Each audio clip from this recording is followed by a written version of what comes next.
মূলত শেখ মুজিব এই দেশে আসছিল যখন ৭১-এর আমাদের দেশ স্বাধীন হয়, তখন উনি এসে প্রথম বক্তব্য ছিল আমি কিন্তু প্রধানমন্ত্রী হব তা যুদ্ধে। তারপরের বক্তব্য ছিল হাতে মারবো, পানিতে মারবো। কাকে মারবে? আমার জাতির কাছে প্রশ্ন, উনি যে ভাতে মারবে, পানিতে মারবে, কাকে মারবে?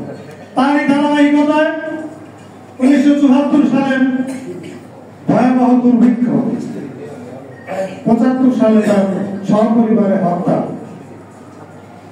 ১৯৮৭ সালে যখন এই দেশে শেখ হাসিনা প্রথম এসেছিল, তার প্রথম বক্তব্য ছিল আমার সহপরিবার এই দেশে মৃত্যুবরণ করেছে, মেরে ফেলেছে, তাদের জন্য কেউ কাঁদেনি, আমি এদেশের প্রত্যেকটা মানুষকে কাঁদিয়ে ছাড়বো। তারই ধারাবাহিকতায় ৯৬ দেশের প্রধানমন্ত্রী হয় এবং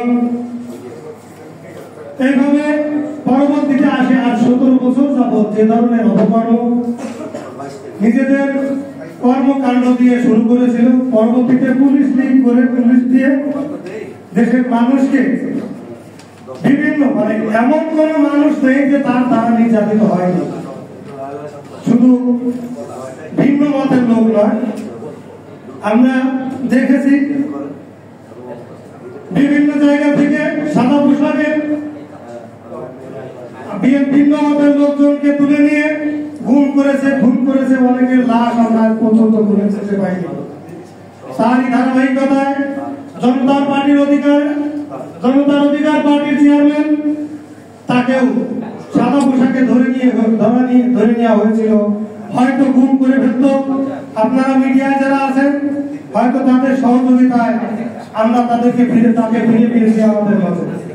বন্ধুরা, এইভাবে গত ১৭টা বছর পার করেছি, কখন যেন কার গুম হয়, কে যেন ধরা খায়, এই নানান টেনশন আমাদেরকে সবসময় থাকতে হতো।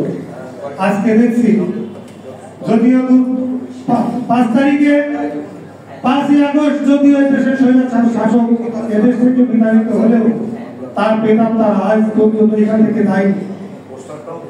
আমরা ভেবেছিলাম অন্তর্বর্তীকালীন সরকার সে এসেছে, তাদের হয়তো দেশ বা জাতির কথা ভাববে, এই চিন্তা ভাবনা ছিল। সাধারণ জনতা, ছাত্র জনতা সবাই ভেবেছিল, কিন্তু পরবর্তীতে এখন দেখছি কি এই আওয়ামী লীগের যারা বেদান্তা আছে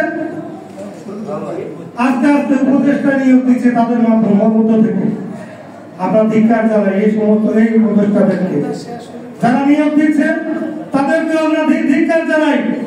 বন্ধুরা, আমাদেরকে জানি না হয়তো আবার আর একটা যুদ্ধ করা লাগবে কিনা জানি না, তো যদি যুদ্ধ করতে হয় প্রয়োজনে সবাই আমরা নতুন করে ঐক্যবদ্ধ হয়ে এদের বিরুদ্ধে যুদ্ধ যদি করতে হয়, যুদ্ধ করে দেশকে আবার পুনরায় পূর্ণাঙ্গ স্বাধীনতা আনবো এবং দেশের মানুষ যাতে শান্তি এবং শৃঙ্খলায় থাকতে পারে, সেই আশাবাদ ব্যক্ত রেখে সবাই কাছ থেকে বিদায় নিচ্ছি। আসসালামু আলাইকুম ওয়া রাহমাতুল্লাহ।